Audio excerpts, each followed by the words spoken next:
So I think we're about ready to get started. So I am going to hand you over to our two presenters. If you've attended the last two webinars, Elaine is our education director, lots and lots of experience across the UK, Europe, and leading MFL departments, both at one school and a multi-academy trust as well.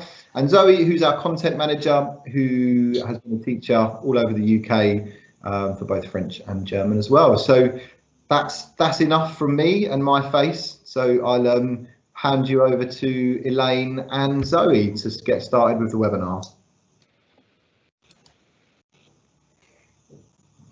Great, thanks very much, Dan, for that introduction. So I'm Zoe, and Elaine and I are going to be talking about what we're going to do with the situation. Are there exams? Are there not exams? How can we cover all eventualities to make sure that we do the best for our students and that we get the best outcomes?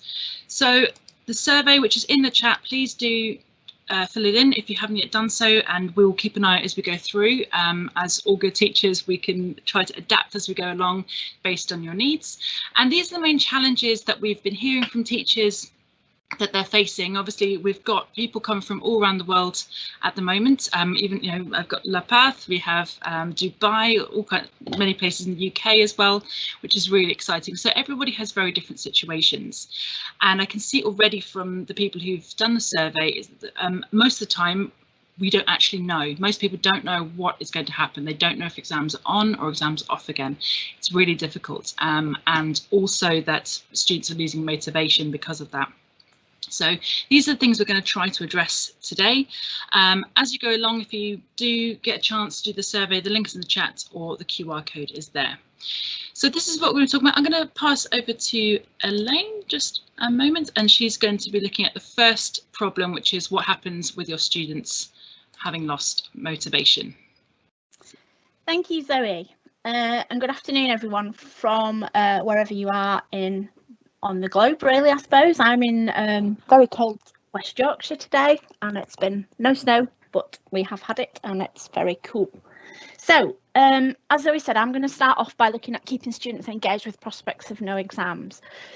Tonight's session we've kept as practical as possible, and obviously we're trying to make sure that you can use as many of these strategies wherever you are listening to us from this evening. The first of the ones that are on our sheet are centre assessed grades, and I think it's really important to talk to your students, particularly the ones who are coming up for the GCSEs, that their centre assessed grades will be based on lots of different tasks. They're low and high stake activities, so things that you may well do in class or things that you've done as a test or as a formal assessment, and also any mock exams that you've had a chance to do throughout the year or even in the year before that. It's really important as well to emphasise to them how lucky they are, lucky or not maybe lucky, depending on your point of view, but there will be no last minute cramming for exams. We don't yet know, certainly in England, what's happening with the situation with regard to whether they will have to do a test. The consultation for that is open at the moment until next Friday. So until we get a decision, it's a difficult one to make a call on.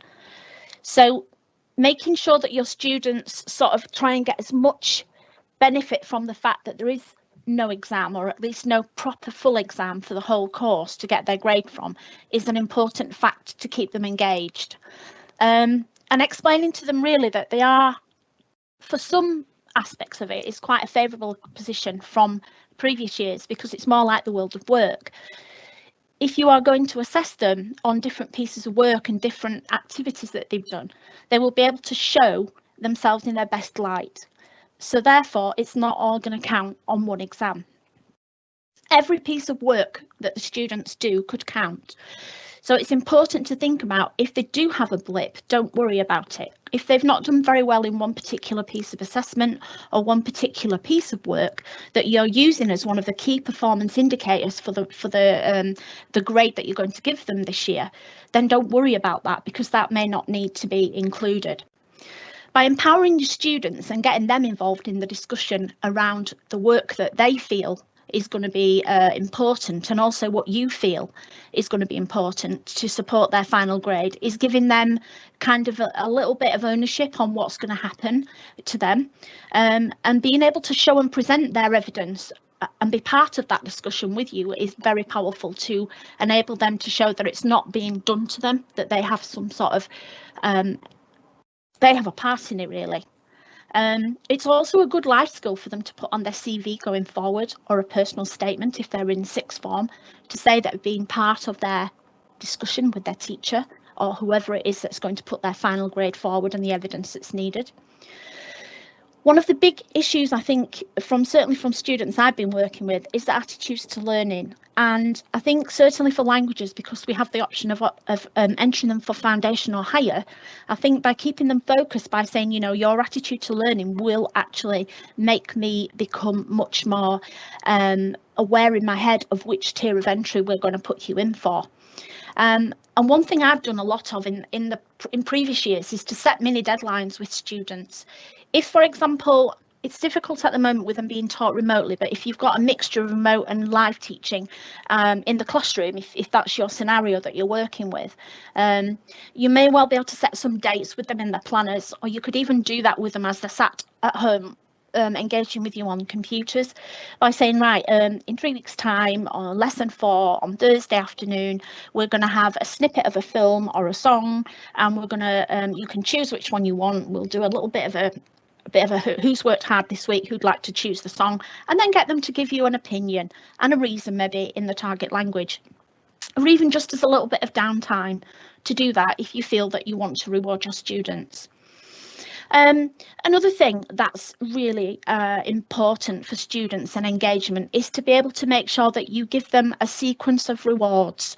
I have a document which I'm more than happy to send out after tonight's session, which steps the rewards and goes from things like just a well done in the chat when you're teaching on Teams, or if you're doing a Google Classroom, to a bigger one where maybe you send a letter home or a postcard home, and then get even more adventurous with some vouchers. But it's stepped so that you're not going in at an inappropriate level, you know, but just by saying, oh, I'll send a letter home for the student. Well, there are maybe 5 or 6 steps that you can have in between the well done to the face on the screen and saying well done in the chat to sending a letter home, just so that you're not exhausting all your tools in your kit for achievement awards. I think it's really important as well, as I mentioned on last week's session, it's the timing of these rewards. When we're back in the classroom, if you're sending rewards out and you're sending them out in the last week before half term, it can sometimes be a bit of a wasted opportunity, because the students will receive the letter or the email from the teacher or the phone call, and then they'll have half term or at the end of term, and then when they come back after that holiday, that's often forgotten. Whereas if you do it in the week after half term or the week in the new term, you'll find that the students are a lot more engaged in saying, I got a letter home from you, miss, last night, or sir, and I'm going to work my socks off. And you will benefit then if you have students who are a little bit more reluctant to engage from the fact that you're starting on a new footing in the new half term or the new term.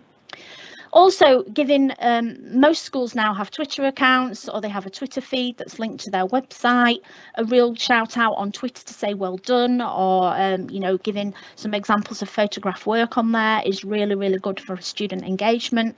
And also in assemblies, having a celebration, if you do that remotely, just by showing some work that your students have done, or even just a couple of sentences to say, you know, class A have done really well in year 11 with Mr.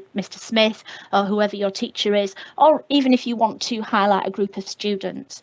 And again, when we're in normal times, we have screens around school which we can use to do that.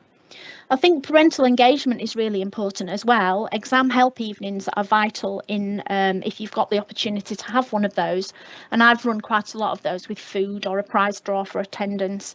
And you can still do that if you're doing it online. You could still ask your parents to join you for a half-hour drop-in session about how they can help their son or daughter stay engaged, or even just a proper half-hour session so that students can be there with their parents. And obviously, if you've got the opportunity, as we're doing tonight with this session, to record it, it's a really good thing to record it and have it on your website, or have it on a link if staff if students and parents cannot attend at the time that you've organised it for. Thank you, Zoe. If you could move on, please. Also in lessons, it's very important to have clear and concise objectives. So making sure that your students can understand what the, as I've mentioned in the second bullet point, what am I learning, how am I learning this and why am I learning it? But have some measurable outcomes there and some stepped criteria so that you're actually dealing with any problems of engagement to say, well, if we get this far in the lesson, we feel that we've actually achieved something. A learning journey has been one of those things that has been very popular, I know, and with those of us that teach in the UK with Ofsted, it's been vital to show how you can sequence your learning, and a lot of schools have gone down the road of having a full learning journey map for the entire school based on all subjects. Again, this is just something that Ofsted have focused on this year, and it's just something which has been around for a few times already, but again, it's a really good way of showing your students where they are, what they're learning in that particular lesson fits into the whole journey of their pattern of learning, and showing them what comes next too. And then also, I've seen a lot of things on Facebook and on Twitter in the last few weeks. I would say that students in the main are engaging with their learning, but some students are finding that they are a little bit screened out. So how are we going to submit their work in using different varieties to keep them engaged? Here are some examples, you know, sending photographed work or making videos, creating mind maps, all the kind of things that you do, and building up a portfolio of your varied work to have evidence, which if you need it for this centre assessed grade is a good idea. Sticks and stones as well. One of the things I did last week when it snowed here, I got some students to go outside and make some verb sort of sticks. So they took the verb, I don't know, aller, to go, or it could be gehen in German, or a similar one in Spanish, and they would try and make some sentences using sticks, and maybe writing on stones, getting some pebbles if they've got paints at home. Again, that depends on the type of children that you teach. Maybe actually to design some little pictures and some words on pebbles, which if after lockdown, after what we're in at the moment, they could bring into school, and you may well decide to display those outside your school as a sort of memory of what happened in lockdown. Okay, thank you, Zoe. The next slide, please. Obviously, language apps are important, and another way of engaging students with their learning. And obviously, Language Nut has an app which can be used there. It's very important for students to feel safe to get things wrong, because if they feel safe getting things wrong, they will progress and want to engage. They won't feel stressed out if they do make a mistake. So breakout rooms, again, those of you that are using certain Teams or Zoom can do that, or you could pre-record the lessons so that you could spend some individual time with any children who you feel need that support to get to the next grade, if this is where we are going with grades and we have to put we have to give a grade at the end of this year. If you are in a data-driven environment, which most of us in the UK are, and certainly I know some other countries rely heavily on data for giving predicted grades, then looking at the children in your class or your cohort of children that may hurt your accountability measures the most would be a good idea there to use, while the other students are maybe watching a recorded lesson. They could actually be working with you. If you're lucky enough to have a foreign language assistant, they again could be using Teams or something. They could even be using that remotely from back in their own country if they are allowed to go back home. I know some schools have allowed their foreign language assistants to go back to their home of where they normally live in their country of origin, and they've been working remotely from there. But having your students working with those foreign language assistants again is a good way of getting them engaged. Year 12 students, again, if they have some free sessions on their timetable when they're not actually being taught, they may well be able to support you with that if they've done a language up to GCSE, and they could even use it on their personal statement or their CV later on that they've done some support. Another thing to think about is to consider your groupings. Is it possible that you may have some boys in there who would benefit from being taught in one class and girls in a separate class? Again, that would depend upon your own scenario. It's just a consideration to think about to tailor your activities.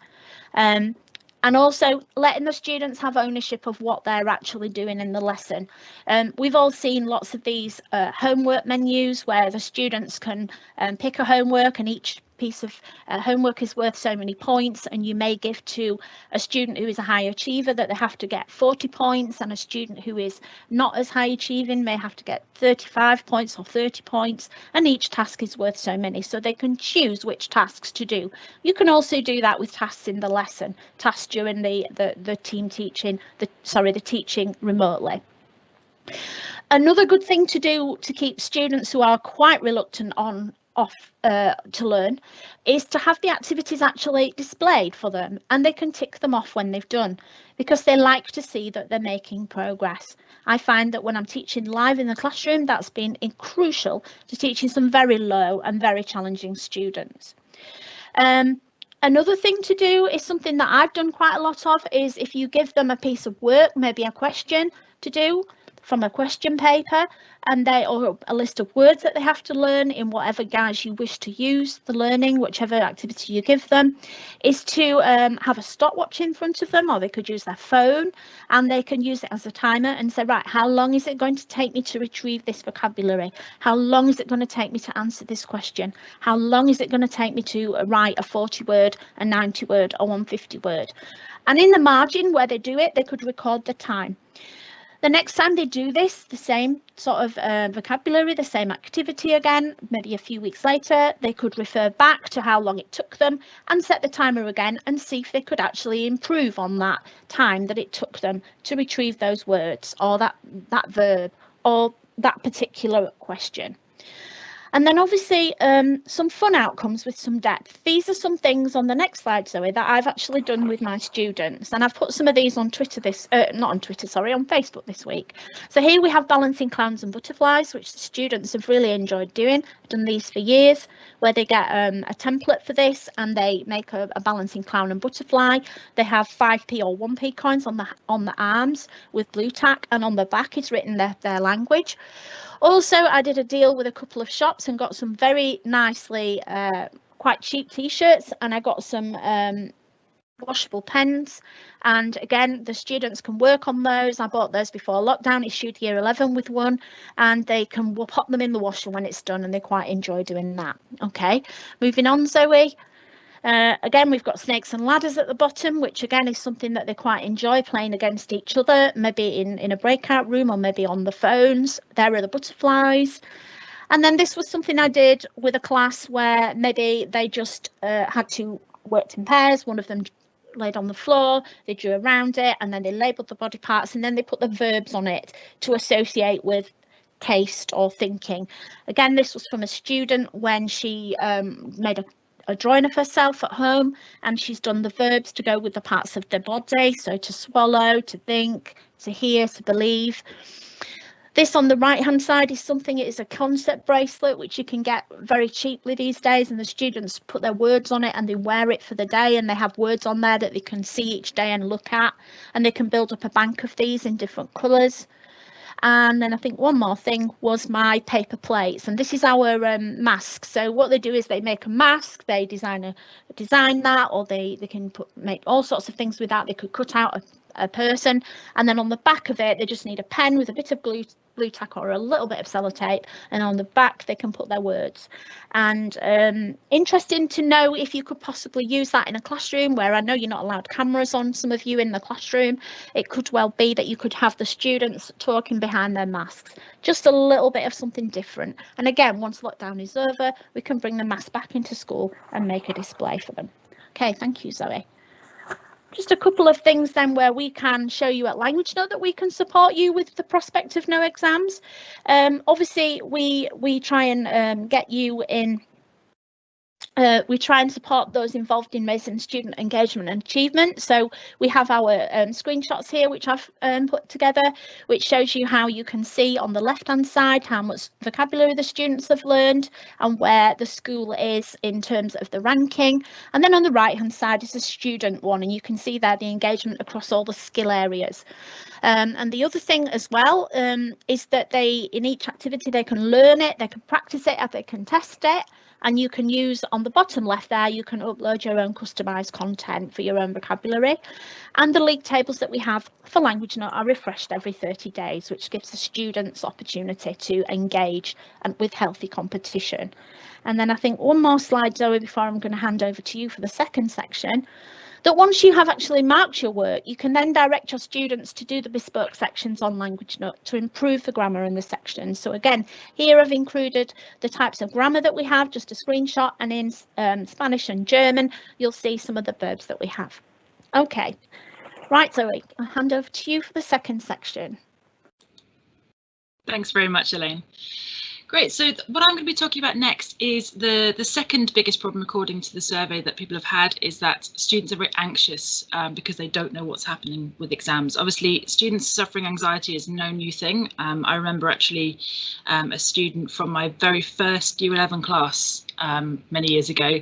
I met her at a train station years later, and it was a really lovely moment. She thanked me for believing in her that she had anxiety. Back then this wasn't really known as a thing so much, or necessarily accepted, because I did a little work with her in getting her to go through her speaking exams. So it is growing more and more. Unfortunately, understanding of this and acceptance of this is growing, but obviously with the current climate, this is really bad time for students who suffer anxiety because they don't know what's happening, frankly for teachers as well. So these are some tips which you can use, but I think they'll be particularly prevalent now, but actually in the future as well, because MFL exams are not the easiest thing to deal with. So firstly, and I think this is something which we can all follow, focus on what you can control, not what you can't. So they cannot control whether exams are going ahead or not. They cannot control whether they will be doing different forms of coursework, or what's going to happen with what the university is going to say, what their college is going to say, or whatever. They can't control that. What they can control is being as prepared as possible by doing their revision, engaging in all their lessons, keeping up with their homework. That is what they can control, so to focus on that.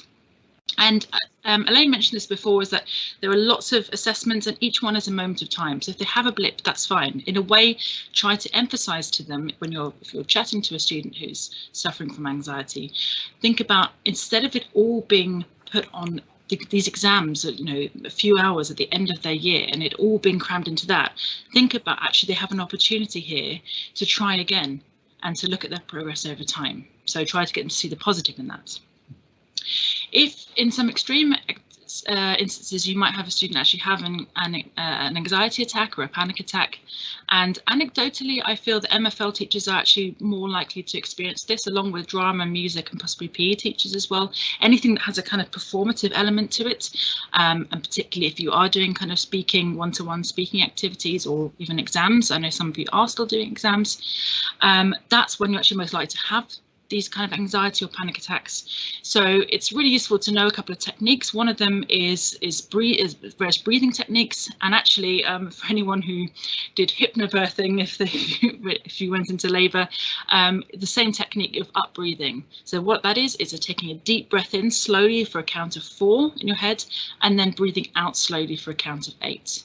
And this counteracts the kind of hyperventilation that can come with an anxiety attack, where you breathe very shallowly and very quickly, and you don't get the oxygen in or out of your lungs quickly enough. So by focusing on your breathing, you can get the physical effects of a panic attack to stop. Another technique is called grounding, and that is about getting the student to focus on the here and now, and not, it's the cognitive element of it, so that they're not focusing on what could happen and that panic, which is what's feeding the panic attack and causing the physical effects to get worse. So what that involves is getting them to focus on you. So if you're a trusted person, get them to, if you're there with them, looking you in the eyes. If there's somebody who doesn't like looking in the eyes, if they don't like making eye contact, then focusing on something else. most MFL teachers have probably got some kind of cuddly toy or ball that they use with the younger classes. So if it's focusing on this, you know, your cuddly toy that you might have, focus on that, or something in the classroom, a poster, but whatever, focus on one place. And then ask them a series of questions which are designed to make them focus on the here and now. That's the grounding technique. So what can you see? What can you hear? What can you smell? What temperature can you feel? So really focusing on those sensory experiences that they're having. That helps them to calm down, return to the here and now.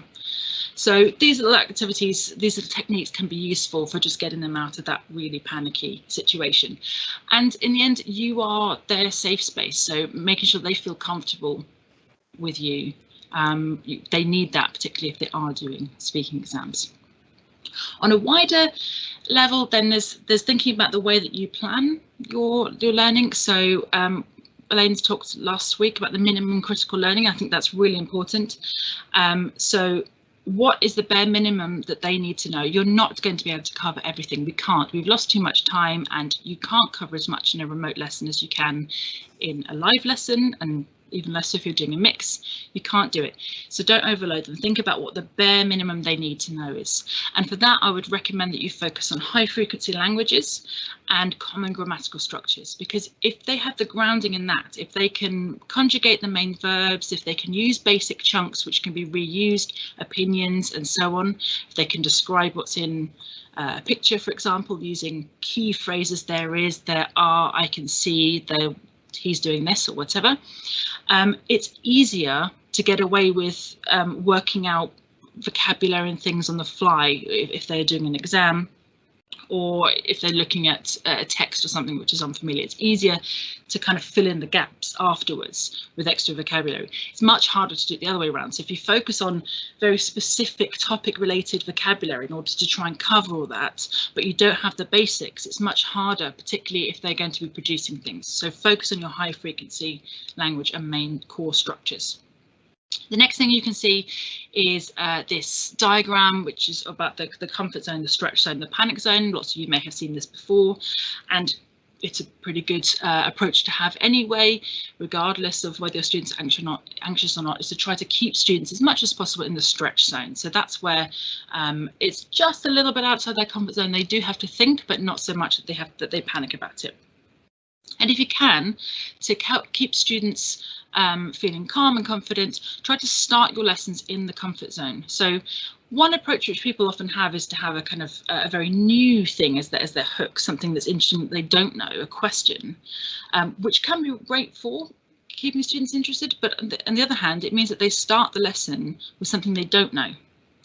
Whereas on the other hand, if you start with something which is a revision of something which is relevant, or something that you know they will be able to work out, a small puzzle that's fairly simple, they start the lesson with a success.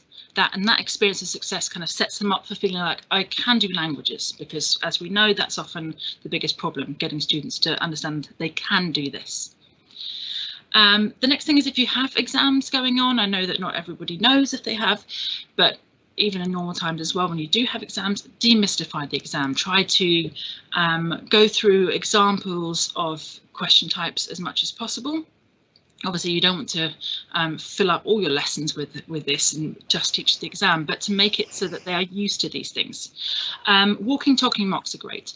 What those are, for those of you who haven't used them before, is where you take a question from a mock paper and you talk through it as if you are doing it yourself. You go through your thought process. And something that I did well before the pandemic, which would actually be really useful for remote learning now, is I used to do a screen record and a voiceover. It's really cringeworthy. None of us like hearing our own voices, but I think we've kind of got used to it now because more and more teachers are making videos. But it's really nice. You can go through and really explain, okay, why you know that it's not this in the gap fill, or where you've got the evidence for your answer for each one. And that really helps students to see your thought process. The other thing that helps you do is to make exam practice a very low stakes affair. So make sure that it's something they do and they feel comfortable doing, and as Elaine mentioned before, so they feel comfortable making mistakes. So when you're doing exam practice, emphasize that this is a learning tool. They're practicing doing this, and you're not necessarily interested in the actual outcome of that. You're interested in the process and them learning. So if you only ever do exam practice, as a mock exam or in a very high stakes environment, then it really makes the exam feel much more daunting than it potentially actually is. And the final thing on this is using student voice. So ask students what makes them feel more comfortable, what calms them, what do they find useful, and use that as much as possible in the lessons. Next, I'm going to focus on the speaking exam because this is probably the most daunting, I think. I don't know anybody ever who has ever enjoyed their speaking exam, even if they enjoy languages. And there's this hang up with the recorder. There's something like, it's like a black box of doom that just makes everybody feel very nervous. So there are two approaches that you can use. One is to try to hide it as much as possible. Physically, you can cover something up, make sure that it doesn't muffle the speaker or the microphone, but actually cover it so the student can't see it. Somehow there's a psychological effect that makes them feel like it's okay, they can pretend they're not being recorded even when they are. If you are able to get it, lapel microphones are really useful, like the ones they use in TV, because they can attach it to them, obviously not in the current climate, but in the future they can attach it to themselves and they can't see it and they forget about it. So that is one way that you can do it, to try and hide it. And actually, back in the day of before exams, when it was coursework and you were allowed to repeat it, what I sometimes used to do was do several in a row and say, I'm going to record one of them and I won't tell you which one's being recorded. Obviously, that would depend on what your exam board and what the regulations are around your exam are, whether that's possible. The other approach you can have is to completely desensitize into the recorder by using it all the time, even if it's not actually recording. So putting it in front of them all the time when they're speaking, so they get used to it. And that's something where actually the kind of dawn of the TikTok age is quite helpful, because more and more students are getting used to being recorded and to putting themselves out there on videos. So you can maybe use that to their advantage.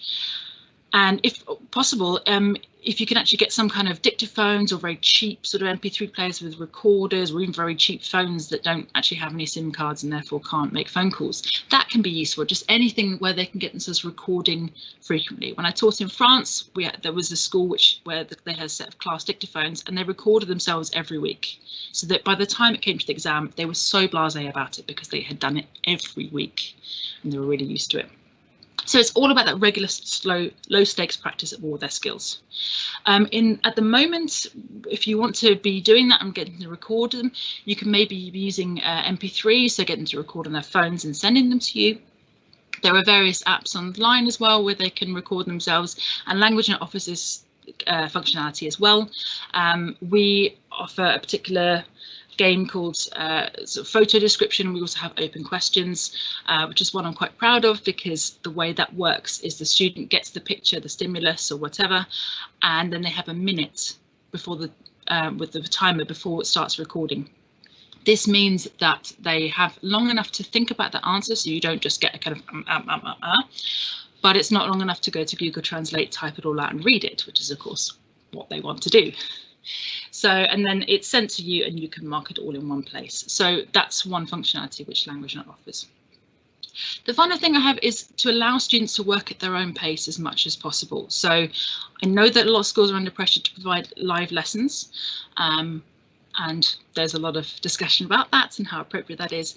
Where possible, see if you can go for semi-live lessons. So start the lesson presenting and just having that contact with students, but then set them a few tasks and say, right, come back in half an hour and we'll go through them. So that just allows students to have a little bit of a break, not to be on screen the whole time, which is again is a very sort of anxiety inducing phenomenon. To have nobody likes being recorded all the time, it feels very Big Brotherish. They can go away and do that in their own time. They can have a drink, they can do it however they like, and then you have that connection at the end so you can still see their progress. The other thing is, if you're setting homeworks, it could be sort of menu homeworks, as Elaine mentioned, or if you're setting online, for example, with LanguageNet, set an assignment which has lots of tasks, but with a longer deadline, so that they can work through it at their own pace. If they want to cram it all in on the Sunday night, that's up to them. But actually, if they want to work through it in the order that they want and to do it little by little and fit it in around their lives, because students have got a lot of things going on at home as well, and not all of them are able to follow the same timetable at home when they've got siblings and parents with all kinds of challenges going on.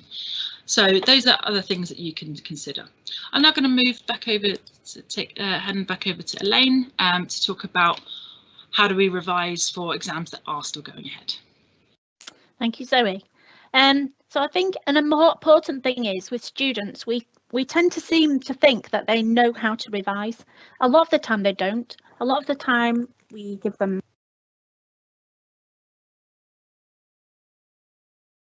myself there, sorry about that. You can hear me again. A lot of the time we seem to think that they have revision techniques already in their heads, but a lot of them do not. So I think when you're in a lesson, it's really important to model the revision techniques for the students. So present a revision technique and actually use it as part of your lesson.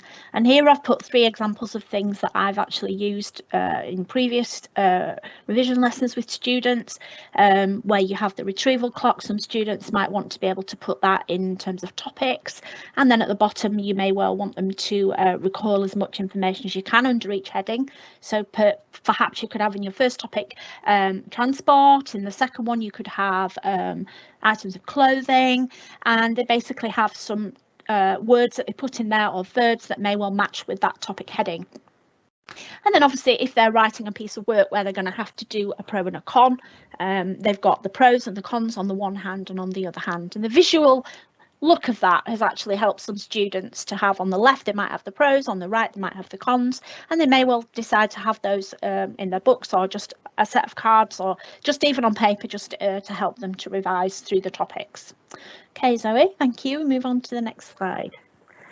Again, I'm not going to talk through this one, but these are just some things, and again we've worked through these in lessons previously that I've taught, just to show that going from on the top right, the look cover right check, which is the one that I think I mentioned last week in the session, which is the one that's very popular, to making something like, you know, X Factor singing your spellings to a catching tune or a chant. So there's lots of different things there. But I think, again, if you're asking your students to do something to do with revision, modelling it with them in the class is really vital so that they can actually see it. OK, thank you. So if you move on to the next one. One thing that I've always done with my students is I've given them 3. So, for example, 3 of each. So 3 types of transport. Give me 3 transports that you can tell me in the language. It doesn't matter what they are. Give me them. Tell me what they are. 3 buildings, 3 jobs around the house, any of the topics you do. So that at least if they're in an exam situation, they have 3 things that they could grasp straight away. And they could use whatever topic comes up in the writing exam. Something that I call the martini verbs, and colleagues that are on here tonight, previous colleagues from my previous job may well be sort of thinking, I know what they are. The martini verbs is showing my age here. There used to be a song, certainly in England, that was anytime, any place, anywhere. Those of you that are old enough may well remember that. But it's a case of which verbs can the students know that they could use with any topic. So I'm thinking there of the verb to eat, the verb to talk, the verb to wear, the verb to think. Do they know that in all 3 time frames, in different tenses, in the imperfect and the perfect? Do they know it in the perfect, the pluperfect, maybe the near future, the real future? That way, if they have a minimum of a dozen verbs or maybe 10 verbs, again, you know your students, so you know how many verbs they can actually manage.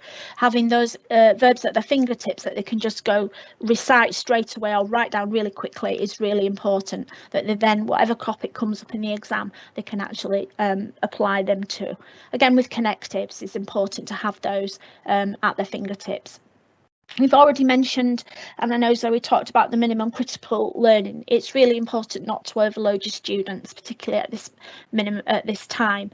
I mean, as an examiner, I've often looked at some exam papers, and I remember reading one exam paper a couple of years ago, and the student in the speaking test, sorry, had said, as far as the question was, how old are you?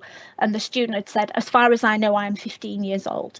Well, obviously that student had learned that completely off the top of their head. ahead as a pre-learned sentence, which some students have to do that to get through the exam, but it just didn't sit very well with the fact that student was entered for foundation and they were a very weak foundation student. So I think it's important to make sure that your students, yes, know a few really good phrases, but don't try and overburden them with too much minimum critical learning that they can't manage.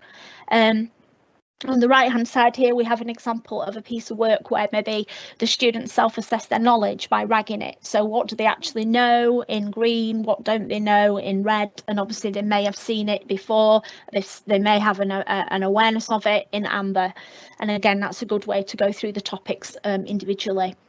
Emptying the mind at the beginning of a writing session is something that I've said to students before they decided to completely get rid of exams in England. It was you know, they were getting an extra few minutes, 5 minutes in the list on the writing papers, so that would be an extra time for just writing down as much as you can as soon as you go into the exam. Write on the back of the page or any of the pages that you know you're not going to be writing on 5 adjectives that are positive, 5 adjectives that are negative, 5 verbs, 5 pieces of you know, 5 qualifiers, 5 quantifiers, as much as you can, and then go through the list and tick them off so that you're not repeating yourself, because we all know that examiners are not looking for repetition. If I think of in French, the number of times that a student uses the word parce que, and you think, well, this student doesn't know anything else, when there's 4 or 5 other different ones they could use. You know, they could use puisque, car, comme, à cause de cela, à cause de with a noun. There's lots of different things they can use. So getting them into that sort of mindset where they're not repeating themselves, because this is their only opportunity that they have to show what they've done in 5 years of learning a language, if they've done it for 5 years or even less. Okay, Zoe, thank you. You move on to the next slide. Obviously, this may not fall into your remit, but then again, it could do, supporting them with planning revision. And again, here we've got a screenshot of something that you may well decide to do, that this is the revision that you're going to do, but also supporting your students with the revision, that this is how they will go forward. In week 1, you'll revise this, in week 2, you'll revise this, particularly when they're doing things like a speaking test, which I know we're not doing this year. But again, we try and sort of encompass more activities in these sessions rather than just for the situation that we're in at the moment. Again, I know I've seen and I've only done this once actually myself, but it was very straightforward to do. Upload an exam paper into class notebook for the students to do. And obviously Zoe mentioned about the walking talking mock exams. I have a very thorough document that would take you through each of the exam papers, go through that. Again, if you're really interested in having that, I can send that to you, because as Zoe said previously, it does help. The more that students know about the exam that's coming up, the better they will perform. Okay, thank you, Zoe. Okay, so here we've got some examples of some things that I've done for revision. So the middle one with the projet and the matière is like a rotation of verbs, so they would see that and they would have to sort of try and put some sentences together, or a sentence together, and write it up in the chat or on whiteboard, which you can use, and show that they can use that word. Again, I would use this a lot of the time with I did a session last Friday actually with the false friends, and I went through the specification and wrote down all the false friends that the students were struggling with. So we had things like la formation, and projet was on there as well. Another thing, up the past, present or future is good for them to have to say il y avait in French, what tense is that, and then work around that to go into the present and then into the future. Again, is useful to do, and that's pretty rapid fire. As Zoe said earlier, starting off with something like that in the first few minutes, the first 5-10 minutes to get them warmed up is really good, because they feel like they have achieved something. And it's important on the left hand side here, again, going through all of the past papers that there are on the exam website from the board that you're doing, whichever board you do.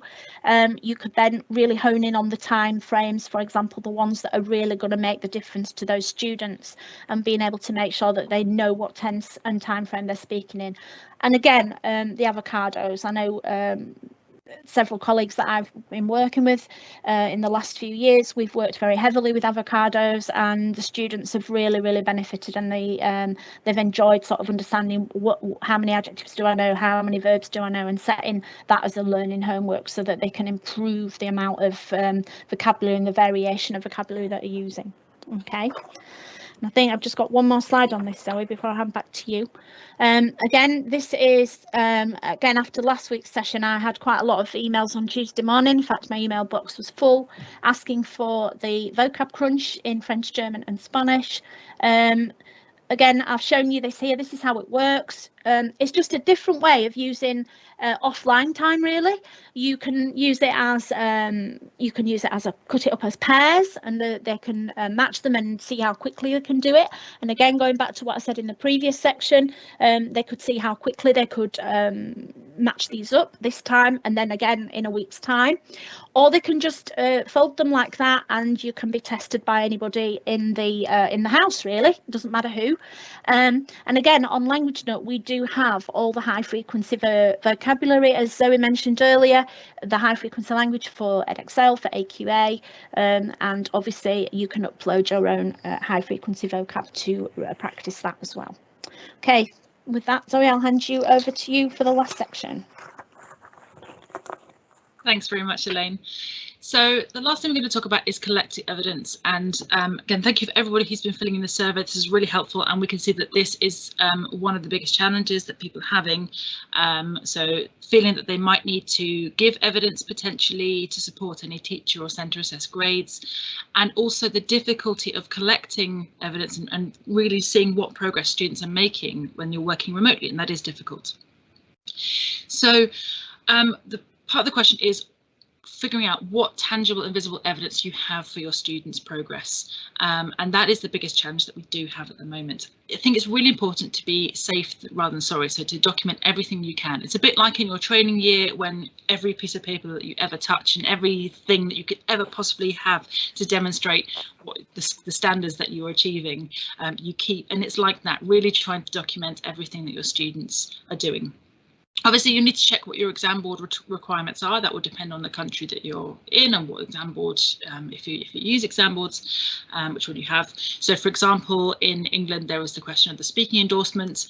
It is all very complicated, and unfortunately, we don't always know what's happening. It's on, it's off again. Is there a mini exam? Is there no exam? Is there an assessment grade or whatever?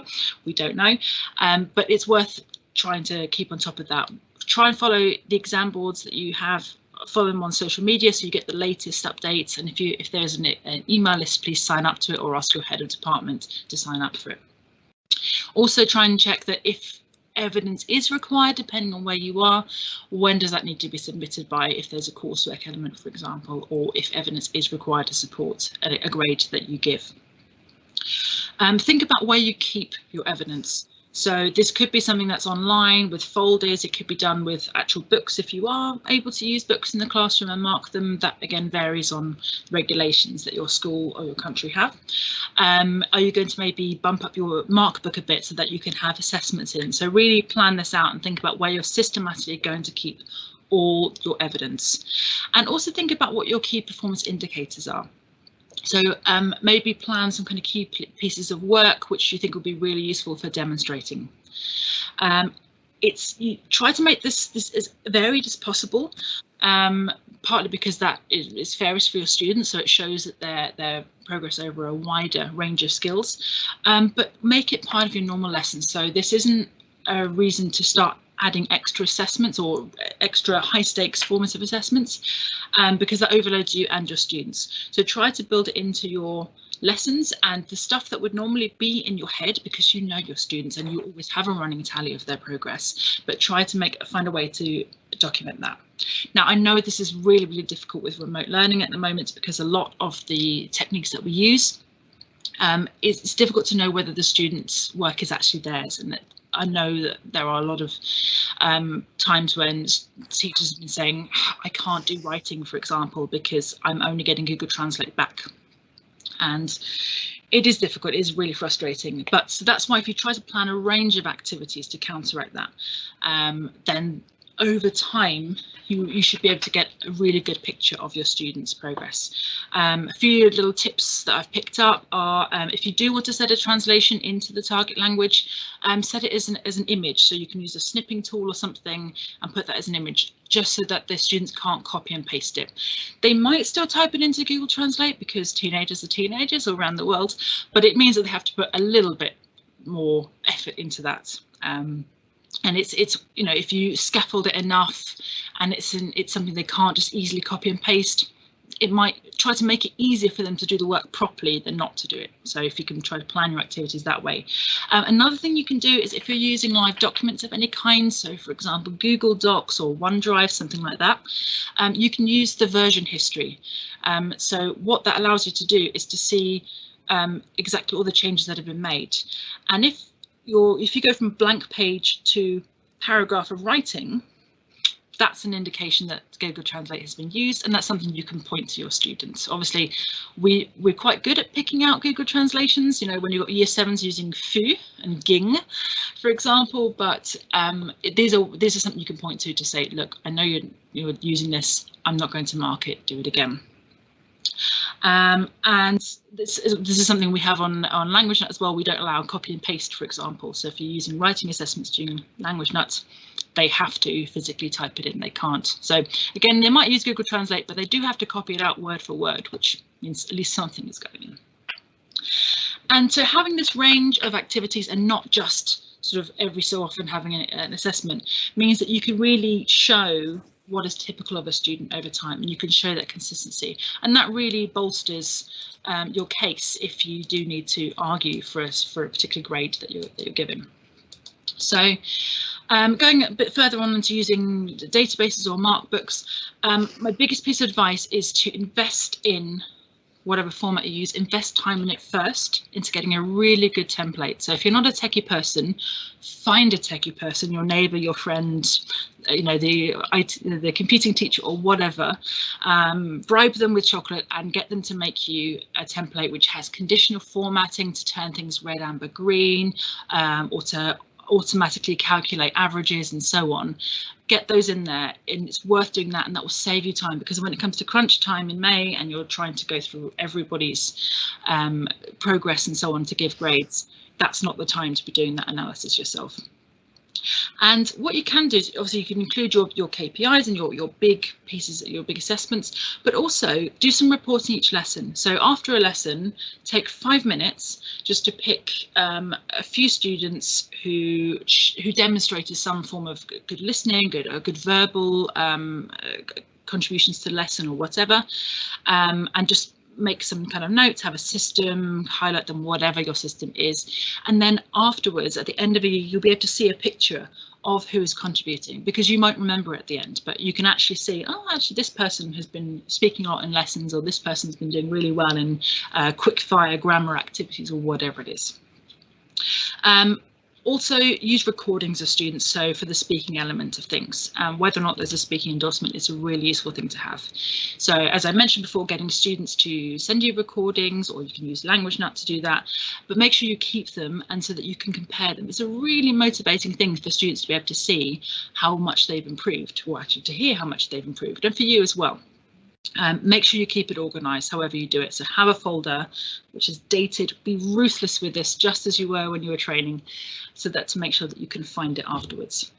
And the final thing is to use digital tools as much as possible, particularly for things like vocab tests, where you want to save yourself time. Time is even more precious than ever at the moment, so there are many digital tools. LanguageNut is one of them, which use automatic marking. And that way, if they're quick fire enough as well, you can also be sure that it is the student's work. So there are various examples on here that you can see. This is also a few screenshots from LanguageNut, which allows you to do analysis within the product. So you can see your students' overview as a class or individual students, so that can help you target things, and it also does calculate their accuracy across the 4 key skills plus sentence building and verbs, which can save you a bit of time as well. So if there's something you are interested in, please do drop Dan an email at daniel@languagenut.com. And my very final part is about when it comes to giving a teacher assessed grade if that's something that you will be asked to do. We don't know if that's going to happen or not, but if so, try to do some moderation across your teachers and document it as well. So within your department, because again, if somebody raises an objection and the decision is made as a group, you can use that, you can have that as evidence. We don't know if this is going to be required or not. I mean, the exam boards have said, well, that they wouldn't require evidence, but let's be honest, we don't know if we can believe them or not. So make sure you document everything. If you're a small department and or maybe you're the only person who teaches a particular language, so you don't really have anyone to cross-moderate with, there are social media sites. So there's one called MFL New GCC Moderation Matters, where small departments can team up with other people to do moderation across schools, which can be a really useful thing. And also the exam boards generally offer sessions where they can give you help on their particular requirements, and they have exemplar assessment and moderation materials. So even if you're not doing an exam, it could be something which helps you justify if you need to. It's a real sad state of affairs that we feel we might need to do that, but I think on this one, paranoia probably does pay off, and just making sure that you document everything you have and have the evidence. So that's the final part of this today's webinar. Thank you very much for joining us. I'd just like to point you to the next webinars that we have. We've got a bunch of them coming up. Next Monday is going to be one for NQTs or new teachers. So giving them lots and lots of practical tips, particularly during lockdown. NQT year is probably one of the hardest years you might have, doubly so during lockdown. Triply so if you were somebody who did your PGC or other training course during lockdown, so you didn't have much time in school, then you're an NQT and also having to deal with this. It's really tough. So we've got loads and loads of practical tips for you to use. We try to keep this as useful as possible so that there are things that you can use with your class tomorrow. And in fact, we would love it if you'd give us some feedback in the comments in the Q&A to let us know what you thought of the session, and also what are you going to use tomorrow? What was most useful about today? What can you take away to use? You can see our emails. Please contact us. So Dan, if you'd like any a free trial of Language Nut or a demo or more information, and Elaine, if you'd like any of her wonderful resources, she's extremely generous with them, so please do email Elaine. And if you have any questions for me, please do. I have some questions that have come through. We've just got just a couple of minutes. So one of the questions was regarding the grading of assessment grade, and Elaine mentioned about discussing this with the students. We've had Sylvie has asked, are we going to be allowed to do this? Are we allowed to get students involved in discussing their grade? Last year we weren't allowed as teachers to share the grade we awarded them. Elaine, is that something you'd like to talk about? Definitely. Obviously, when the speaking endorsement was around, that we up until Christmas we were told we could do that. We were encouraged to share that grade with them. However, looking at the off-qual document today and having answered the survey myself today and looked at it thoroughly over the last week, they are clearly saying they would not advise you to share that with the students. And obviously I think we need to, if you're in England, certainly you need to wait for the outcomes of the consultation, which I believe will be out. I certainly would think certainly by the back end of next week, beginning of the week after. But at the moment, I would be very on the side of caution with that. Really, I would keep sit in the blocks with that and not to say too much at this moment. Great, thanks very much. And the last thing is, lots of people asked about this other sessions recorded. Yes, they all are. So this session will probably be available tomorrow, all on the Language Nut page. So in the top menu there's says MFL webinar series, MFL SOS webinar series. You can find all the recordings there as we do them. You can also use that to sign up to any further ones. So yeah, if you've got NQTs, new teachers, frankly recently qualified teachers or trainees as well, who'd like to get the tips from next week but won't be able to make it, absolutely fine. Just sign up anyway, because then you still get our emails and you'll be able to get the recordings as well. So yeah. Thank you very much. It's been really great. Thank you as well to my colleague Elaine. Thank you. And we hope to see you very soon for another MFL SOS webinar. Thanks very much. Thank you.